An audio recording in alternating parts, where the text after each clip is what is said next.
Good morning. My name is Stephen Callender. I am the Secretary and Treasurer of TCBN. It's an honor this morning to start this meeting. Hold on. People are still coming in. Anyway, we are running late, so let's get started.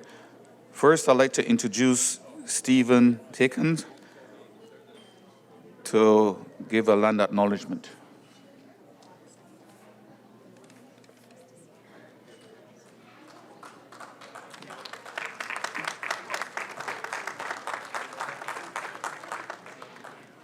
Good morning, everyone. My name is Steve Tickens, and I was asked to come in and do the land acknowledgement. I'm not going to do the traditional land acknowledgement. And I know usually land acknowledgements are viewed as an act of reconciliation, but it's very intangible, at least from my perspective being a First Nations man, because acknowledging the land which we're in, it really doesn't improve the conditions for anybody. You know, we acknowledge in the City of Toronto's land acknowledgement that we're on the territory of Treaty 13. Has anyone ever reviewed the Treaty 13 that is for Toronto? No, you should one day, because you'll find out it was a fraudulent treaty. It was land theft, and people are basically acknowledging that the land was stolen when they do the land acknowledgement. So what I'm going to do is honor the land. And I'm going to start off by speaking in my language, Ojibwe. That's the language, one of the original languages of this land.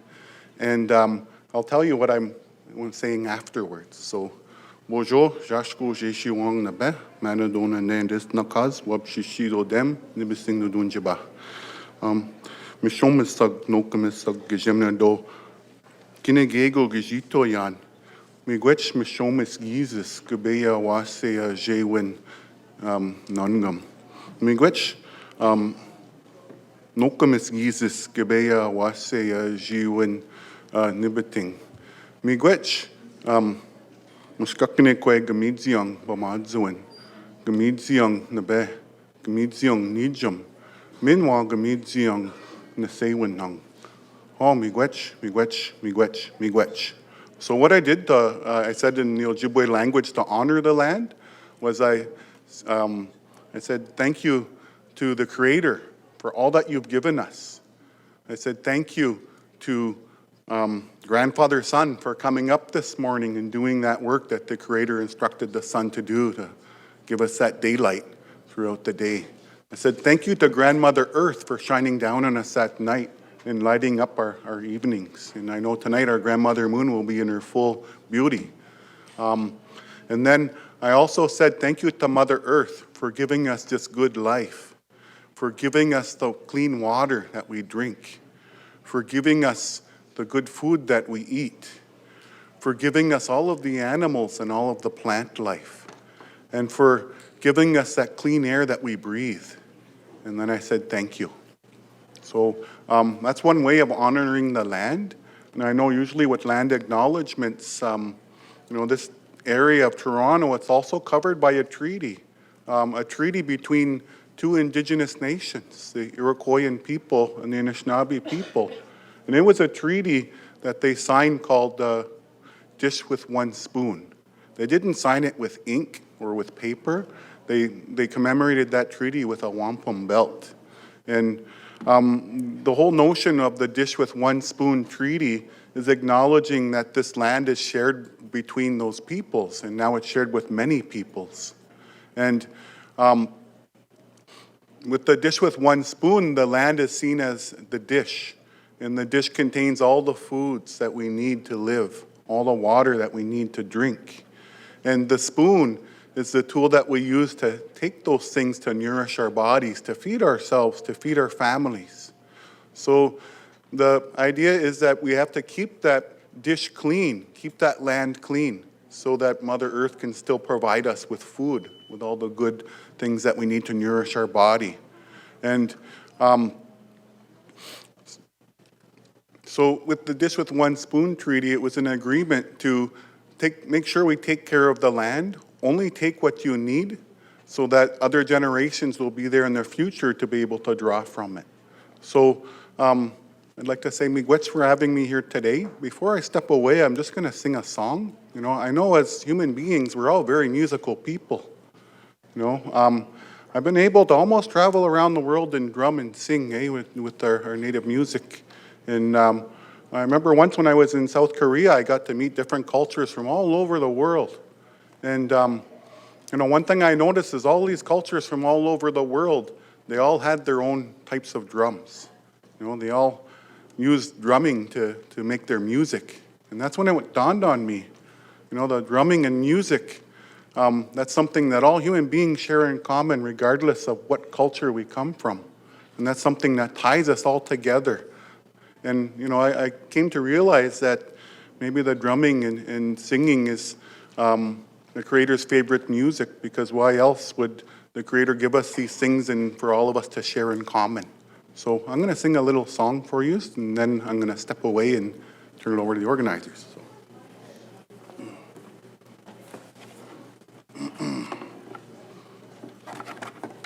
this is a song that's usually sung to open up different meetings like this, to open up different gatherings when we all come together. So, you know.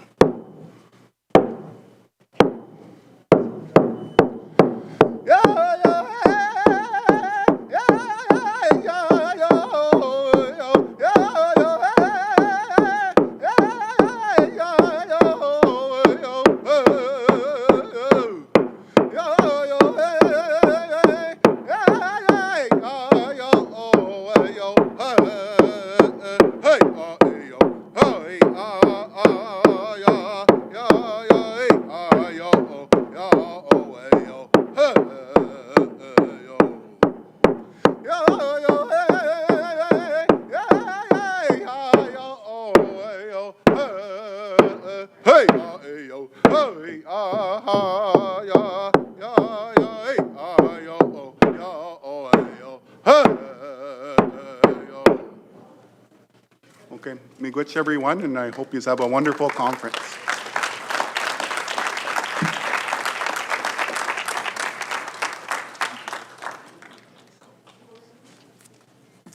Thank you, Steve. That was very inspirational. Thank you. I want to. This is awesome. No, you want to? Yeah. I'll mention. Okay. We want to acknowledge a former member of TCBN who is now an MPP, Andrea Hazel. We will have her talking later. Right now, I'd like to introduce Deputy Mayor Asma Malik.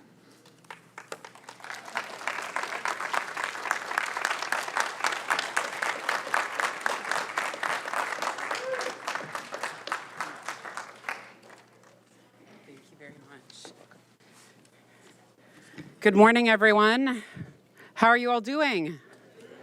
Yes? Can I hear everyone? Because this is such a beautiful room to start a Saturday with.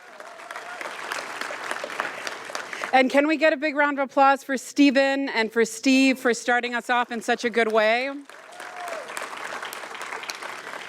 And good morning, everyone. My name is Asma Malik. My pronouns are she, her. I'm very proud to be Toronto's deputy mayor and very proud to be the city councillor right here in Spadina, Fort York, Ward 10, which is home of City Hall. And it is so beautiful to welcome you all here to the council chambers, your council chambers. Thank you all for coming this early morning. And I'm glad we all got some coffee because I know I'm feeling the life come back into me. And this is such an important and timely gathering, and I want to begin with gratitude most of all to the Toronto Community Benefits Network for hosting today and for this invitation to speak this morning and to welcome you all. Can we give them a big round of applause?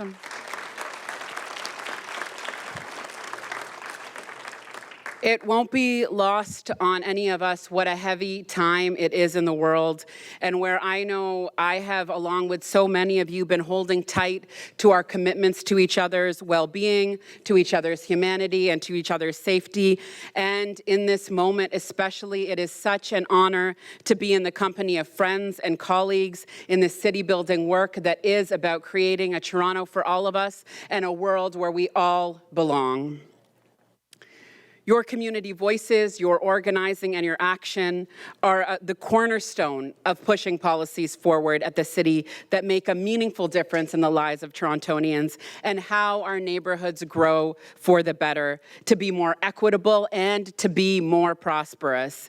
Each effort setting an example of how this can be done in more places and in even better ways.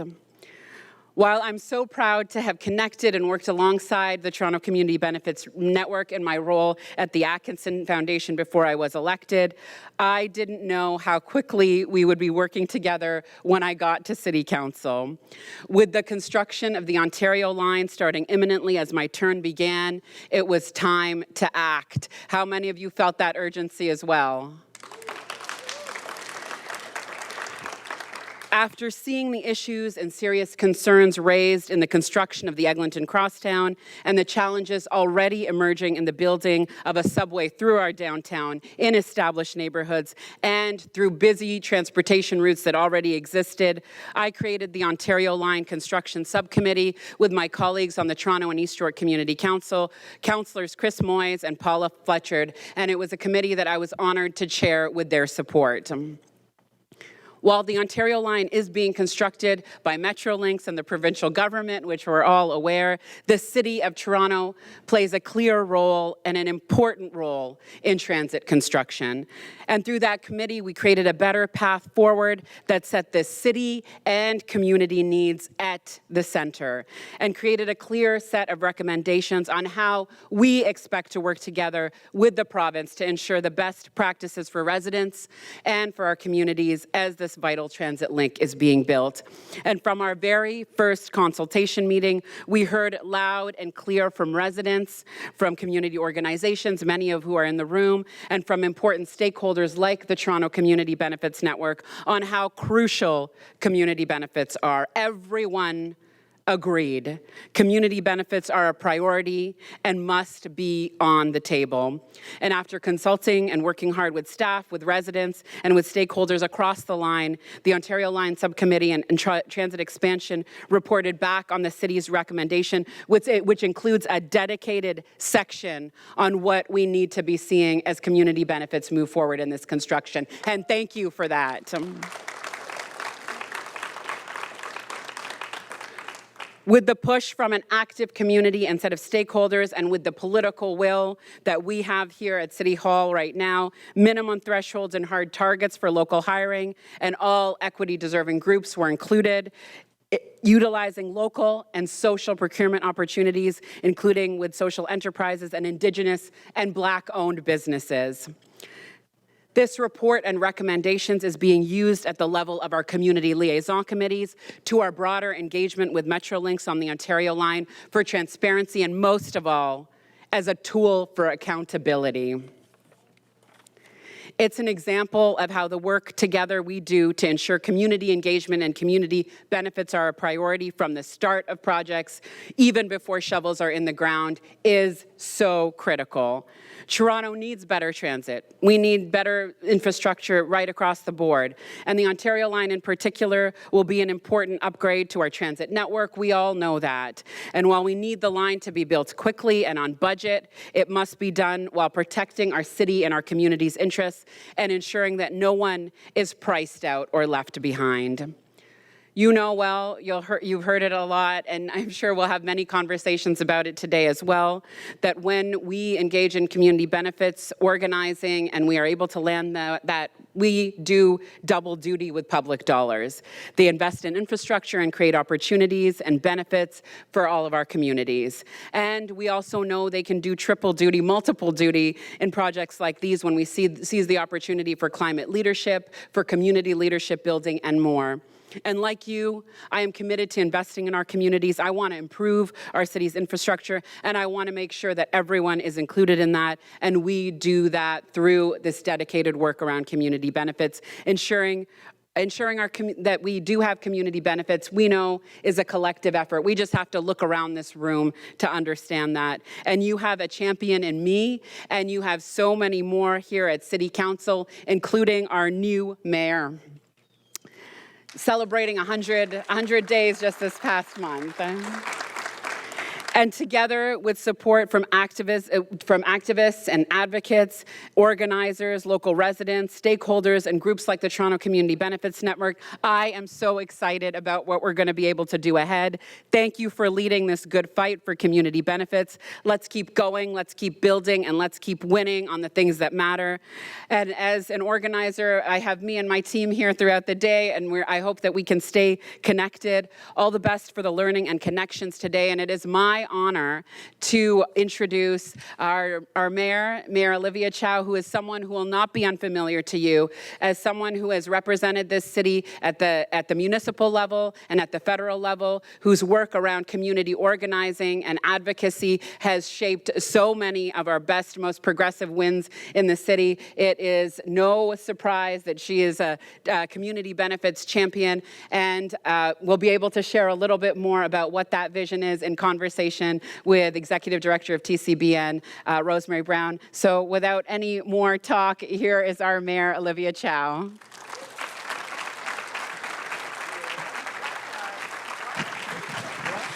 Can I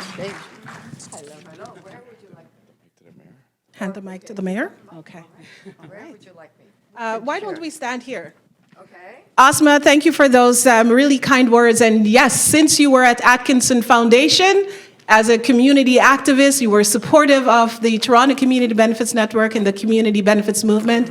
So pleased now that you're a champion at City Council, continuing to support this work. And it's really a pleasure to have a champion in the position of mayor that supports community benefits. And Mayor Chow, you talked about community benefits on the campaign trail, and you never let us down. And the first thing that you did was to come and meet with communities during the first 100 days in office, and you came out to see the United Way Golden Mile project. You came out to see Little Jamaica and walk the streets with us.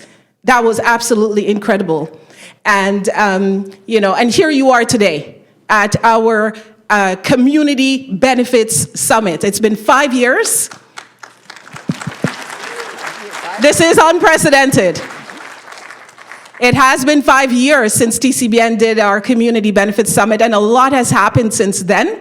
The Eglinton Crosstown Project, which is the first community benefits agreement that we were able to negotiate with Metrolinx, is coming to an end. It's almost there. And we have a lot of good lessons learned. And other projects have come online, the Finch West LRT, the West Park Healthcare Center, Casino Woodbine, all infrastructure, transit projects that are happening in the city, and they all have a requirement for community benefits on them, which is absolutely phenomenal, because before, where we weren't able to see people who looked like me and you in the room on these projects, we're now seeing that change. And so, Mayor Chow, I want to start out with my first question that our committee wanted to ask of you. 5 years later, why are community benefits critical more than ever now? Okay. Thank you. Well, before I answer the question, let me just say hello here. Now, how many of you have directly benefited from community benefits? Please stand. How many of you? All right. Good. Keep standing.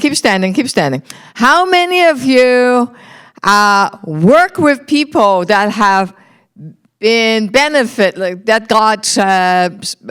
was benefited from the community benefit? That worked with them? Keep standing. How many of you are from unions, construction, something to do with helping to build something? Yeah? Okay, all right. How many of you are with, keep standing, how many of you are with agencies that really would like to have the community benefits program in around you? How many of you are with agencies? Okay, all right, more. Now, how many of you want every contract, municipal, provincial, federal, anytime we build, we want a community benefit agreement in it. How many of you want that? You should all be standing up, no? Look around you. That's great. Thank you so much. I was just trying to, it's Saturday morning. I was trying to get you moving, no? A bit. I was also trying to get to know you a bit so that I know who is here, right? So now I do.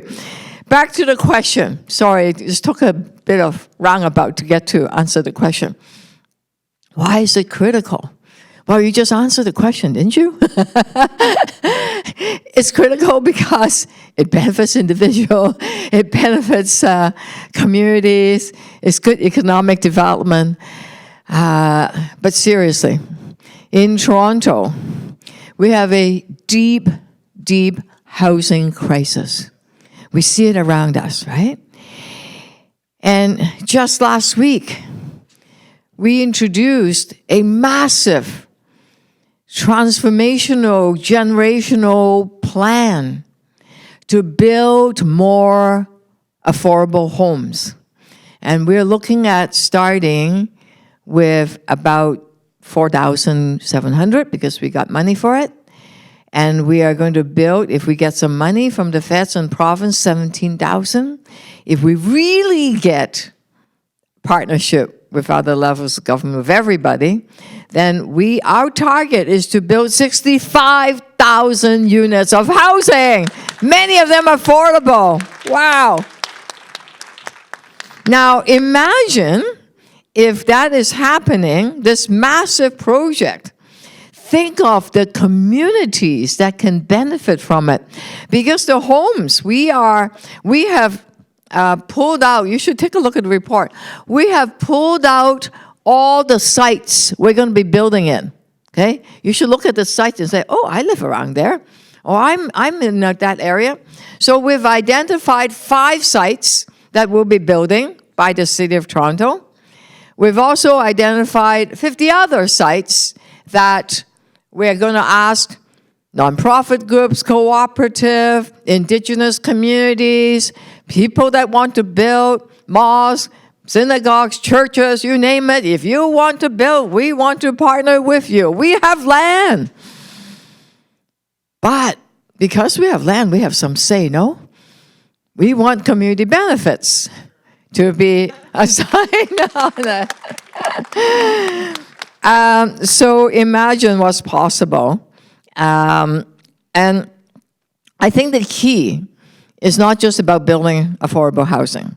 It's about making life affordable for everyone around those affordable housing. So how do you do it? You engage community. You create local jobs. You train local people. You ask the local residents what do they want to see in the community. Because just building homes is not enough. We call it a complete neighborhood. You need to build community centers, parks, childcare centers, and libraries, and many shops. Yeah, you see in Little Jamaica, shops are just hanging on. We need to find ways to really bring the economic benefits in a holistic way in the community. That's, again, where community benefits come in on. So training for a good paying job, unleashing the imagination and entrepreneurial spirit of the community, all of that can be done. And no, it's not a solution. CPA is not a solution for everything, but it's close, no? It's almost close. Now, we need to move from a vision, which we all have, to action. That's the hard part. But they used to say that beware of dreamers that have their eyes open. You can dream big. We can have the vision. And this is what today's about. Keep the vision alive, learn from our past practices, and find out and determine what is the next action plan, right? Because in order for all of this to happen, we need other levels of government to join with us. Now, I'm going to ask, because I see some elected people here from other levels of government, could you stand up and introduce yourself? Okay, we have one there. Shout out, Chris, who are you?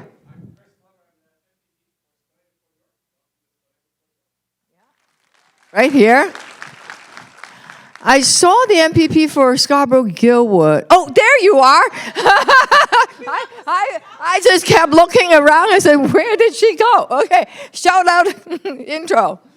MPP for Scarborough-Gilwood, representing Scarborough at Toronto City Hall today. Woohoo! All right. Thank you so much. Now we need provincial partnership, huh? You know, they're there, all right? Just talk to them. I saw also former elected representatives that are quite amazing. I'm looking at you. Say hello. Yeah, Joe, yes.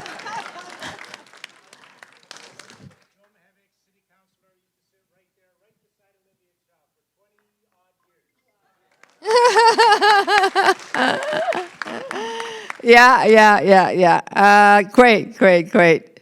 I think I've answered that question too much. Listen, you are speaking to the choir.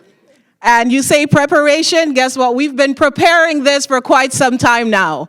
TCBN started out back in 2013 with some good minds, people of good hearts, coming together from community and labor to organize and to use the community benefits process as a way to be able to create opportunities for people from our local communities, for people from equity-deserving groups and historically disadvantaged communities to be able to participate in building infrastructure in our city. And now we have some years on us now, and we have some experience behind our belt. So we've been waiting for you, Mayor Chow. We've been waiting for you. So I just want to thank some of the people who are in the house today. There are obviously more. First of all, Megwitch to everyone who decided to come out today on a Saturday to spend the whole day with us to delve into community benefits in all of its facets. We thank our partner organizations, the Peel Community Benefits Network, the Hamilton Community Benefits Network, because it's not just Toronto. We have to do this throughout our region, throughout our province, and throughout Canada. I also want to acknowledge that John Cartwright is in the room. He's one of the founding members of the TCBN who had the insight that a day like today would come, where we would have the people in place that is going to be able to help us to build this movement. Want to thank good people like Colin Murphy, who's also in the room today with the Atkinson Foundation. The Atkinson Foundation, Metcalf, and the United Way, they stood with TCBN from day one and walked the journey with us. And so we want to thank them for their leadership and support. They never once made us fail. Chris Campbell, our board chair, he's from the Carpenters Union. We have 50-50 community and labor as part of our coalition. And for us, it's in our DNA, and it's what makes us proud, because we have to work with the construction unions, who are the ones who are going to be building infrastructure in our city. And so he's not here with us today, and he sent his regrets, but he's doing good work to advance equity. Now, all of that is to say, Mayor Chow, as we think about the preparation that we have done in coming to the table with you right now, want to ask you the next question, as in you and cities in general. What role do they have to play in promoting and advancing community benefits and standing with community to do this work? That's an easy answer, no. A huge big one. I talked about building housing, but that's not the only thing we built. So what we're doing is we're referencing your plan. whether in the nonprofit sector, grassroots community organizing, public sector, private sector, we're all ecosystem players. And we all have a part to play in promoting and advancing community benefits. And it's not just one group's job. So we are always looking for opportunity and to step up, to make decisions, to take action, to pave the road ahead. So we are using our purchasing power, our enforcement power, and our convening power to make things happen. So we have promoted, advanced it, and in the last, so we decided last year to invest dedicated resources to create a community benefits units right here in Toronto. So since last year, the CBU, which is Community Benefits Unit, led a big design project, co-designed and collaborated with community and strategic partners. And then after this 1 year of intensive work, here's the report. We did a big scan, jurisdictional scan, research, and they interviewed over a dozen jurisdictions across North America just to see what other people are doing so we could learn. We developed prototype for community benefits tools, templates, models, and approaches. For example, labor forecasting template, workforce intermediary model. This sounds very sophisticated. Skilled trades hiring, because we need a lot more people in skilled trades. And we developed a monitoring and evaluation framework to guide the data, track it, and report it. Because if you don't see what's happening, how do you know it's happening? How can we track it? How can we be accountable to all of you, right? So reporting out is really important. And there are different rounds of validation, feasibility tests with key partners.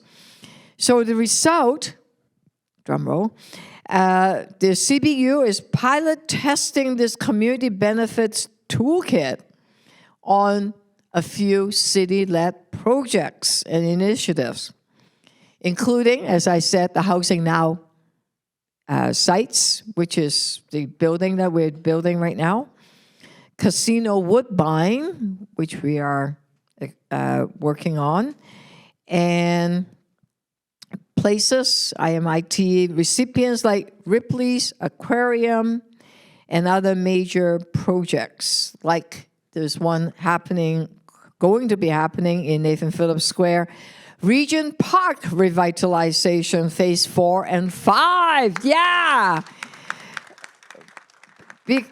It's exciting because that earlier phase, I think at least 600 young people, or not so young, have been trained through the Regent Park revitalization. We are taking what we learned from there and continue to do it in phase 4 and 5. As we move ahead in all the revitalization projects, we're going to use Regent Park as a model. Yes, again, speaking to the choir. This is great. This is really great. We have TCBN focused on infrastructure projects, public projects mainly, as being the projects that we would target our efforts to get community benefits agreements and to open up those opportunities for people from our local communities. And it's been great, but we know that 80% of the bill that's happening, projects, are really coming from the private sector.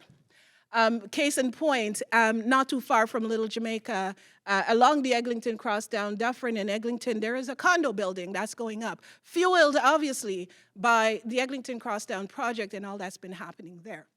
And one of our community benefits ambassadors a young person who's participated in our programs, who works as a hazmat worker, and who understands the community benefits process and background, was really excited about this opportunity coming to her local neighborhood. And she reached out when there was a community consultation process that was happening and challenged the developers to say, hey, would you consent? We know you don't have a requirement for community benefits on this project as per any government commitment, but would you consider having a community benefits on this project? And to their credit, they said, yeah, why not? We'll think about it. We're not sure what it would look like, but let's have a discussion. And this is the kind of energy that we want to generate. And just also want to thank the West Marion Masefa Fund that has supported our Community Benefits Ambassadors program to train and develop the next generation to understand about community benefits and to really be able to know how to put themselves forward and make their presence felt. So this is the kind of stuff that we want to see happen. And I guess my question to you, Mayor Chow, that our committee planning this event wanted to know is, how can we encourage more developers to achieve community benefits in private sector-led projects? I think there are two ways. In all aspects, there are ways to ask and promote. And then there are another way to say, if you do this, we will give you this advantage. Okay? So that's the carrot. Or you have to do it in order to get the contract. So there are multiple ways. Already, there are some developers and general contractors that are leading the way. They're already working with the city. And earlier champions, Regent Park has Daniels. And Tridell's. Golden Mile has Alice Dawn, also with Daniels. And I know Kipling, the new project that we are building on city land, Kilmer Tricon is involved. There are others. And so there are many ways to do it. One way is an enlightened self-interest, which is, hey, we need skilled workers. And anyone that are involved in the development industry will tell you there are not enough skilled workers and we have to train a lot more. Well, it is to your own advantage, to all our advantage, if we do the community outreach and get more young people into training programs and apprenticeship programs. That's important because we've seen really good results. And we agree that projects need to be completed on time, on budget, and it needs to achieve diversity, equity, and inclusion. So that is important. And how do we do that? We track, we calculate, we report out so that we know what is the hiring trends. All of that important. So back to the two ways. One is to encourage. Go and ask. Don't ask, you don't get. And say that this will be to your benefit. The other is to say, if you are going to join us, you will get perhaps some incentives. Not 100% sure what kind. You can talk about that. The other is, if you want this contract, you have to. Okay? Especially if it is city land, provincial land, or that it requires some density increases. All of that is that you have to, right, in order to get this contract. It's called procurement policy. I prefer both approach because if you just do one and not the other, it's not comprehensive. I prefer both. In order to do both, we need other levels of government to join us. For example, all the Ontario line that are being built right now, wouldn't it be great if any contractors that are connected to Metrolink has to provide community benefits? That would be a good approach. But it's up to all of you to ask that, okay? Or if we are accessing City of Toronto provincial or federal housing funds, when we get them, that any developers accessing public funds, they too have to do community benefits. Wouldn't that be a good idea, for example, right? Because it's public money, it needs to have public benefits. So I encourage you to think about what kind of guidelines you want different levels of government to put in their procurement policy or their housing policy or their funding policy, any number of tools that you can get from the government, and let us know. We will advocate on your behalf, but you need to advocate on your behalf to the provincial and federal government also, because CMHC has a lot of money to build housing. Infrastructure Bank, federal, lots of money, lots of clouds. The provincial government have Ontario, Infrastructure Ontario, again, building a lot of different places. Wouldn't it be amazing if all of them have to put in community benefits agreements so that the benefits would be embedded in every community all across the city in different kinds of projects?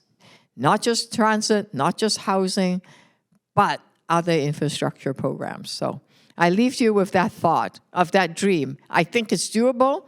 We just need to push and ask for it. Thank you very much, Mayor Chow. Mayor Chow has issued the challenge, and it's going to be up to all of us in the room to really move that forward. And the good thing is that we know that we have a mayor, we have a city hall, we have MPPs, we have elected representatives who are supportive of this work. And we got a lot of work to do. So throughout the sessions today, please let your voice be heard. Come forward with solutions. It's not about not in my backyard. It's about how do we make sure that, as Asma said, no one gets priced out, no one gets left behind, and that everybody has an opportunity to be able to contribute and benefit from building infrastructure in our city and in our country. So we are going to be looking at the Ontario line as an opportunity for community benefits. We fought for that at the federal level. The federal government said, yes, there would be community benefits. Community benefits is not integrated in the actual contract with the contractor. We're going to turn to you to ask, how do we move that? And how do we, oh, yes, please. CMHC has a lot of funds that they are sending out, housing accelerator funds, okay, rapid housing funds. They have a lot of funds and a lot of tools. They work with a lot of developers. They just need to add that as a policy in their procurement policy. That's just me suggesting. Okay, you heard it right here. Thank you very much, Mayor Chow. Thank you for your time. Thanks for your commitment. Thanks for your community support and leadership. Stephen, our Secretary-Treasurer of the Toronto Community Benefits Network. Please take it away. Thanks, Rosemary. Next, we would like to invite our new MPP, Andrea Hazel, to say a few words.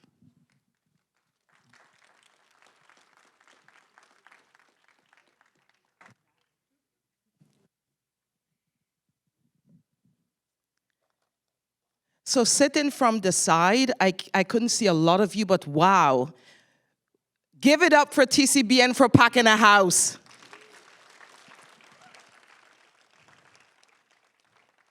So this is a tough act to follow after Mayor Chow. Like, how do I come back and even, show up to that level?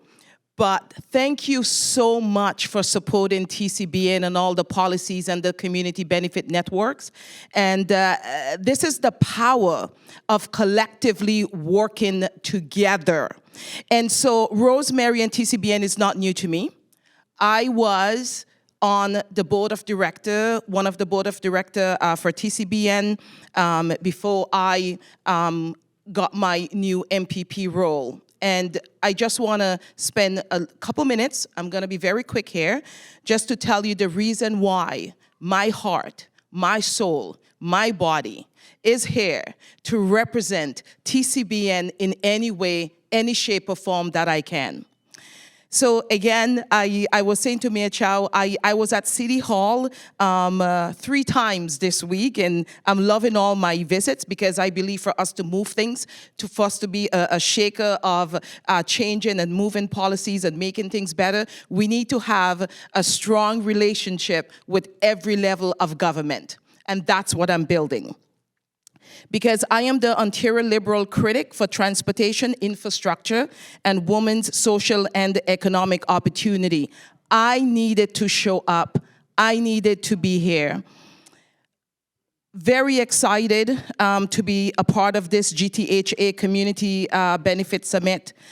And I want to ask you now, are we ready to learn? Did you come with an open mind? Did you come with an open vision and an open heart to impact TCBN's movement and support their journey? I am ready to learn as much as I can today. I think they have 4 workshops throughout the day. I love the topics. They are very good topics. Please make sure that you stay and visit as many workshops as you can. So I was the president of the Scarborough Business Association, which supports economic development out in our city's east. We fully supported the TCBN Community Benefit Framework. We signed letters to the City of Toronto supporting recommendations to advancing the Community Benefits Framework, which aims to foster and develop an inclusive workforce business landscape by creating opportunities for local hiring and training for Toronto residents and social procurement for local business and diverse suppliers. And that is why we supported the TCBN policies and community benefit framework, because we know that it supports many jobs opportunity for our diversity, equity, and inclusion people. We also know that Toronto is an economic engine of the region and country, yet we also suffer from high rates of poverty, growing income inequality. Youth, immigrants, racialized people, and women are particularly disadvantaged and face significant barriers of opportunity. Community Benefits Framework responds to these social and economic conditions by creating targeted hiring and training opportunities, provide economic opportunities, reduce poverty, and support community priorities among Indigenous people and equity-seeking groups. For these reasons, representatives from government, the GTHA municipalities, community organizations, development groups, stakeholders, unions, agencies, and corporations should stand ready, willing, and able to work with TCBN, PCBN, and HCBN to support their qualified minimum targets for these major projects to provide opportunities for equity-deserving groups, including Black, Indigenous, and other racialized communities. Rosemary, Kumsa, volunteers, and everyone that brought this opportunity, can you hear me? And brought this opportunity into the City Hall for their business summit. I thank every one of you, and I wish every one of you an amazing day. Please network with the person beside you. Build your network before you leave here. This is an amazing opportunity. Thank you very much.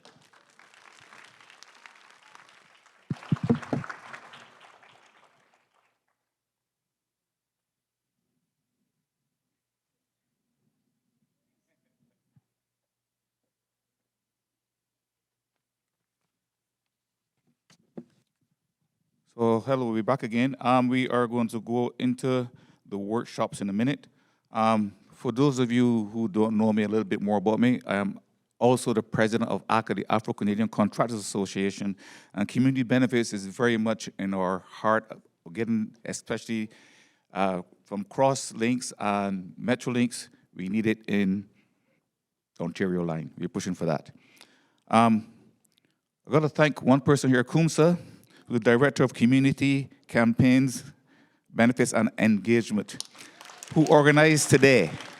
Kumsa, you can take it away and tell us where we're going next. How's everyone doing this morning? Woo! That's awesome. So we're going to go into the next phase of this morning, which is going to be the breakouts. We have 2 fantastic workshops that are going to be happening in the community rooms downstairs. I want to make sure that for the next phase that we're clear in terms of how to proceed to those rooms. And so you'll see towards my right, there are doorways that leads to 5 elevators.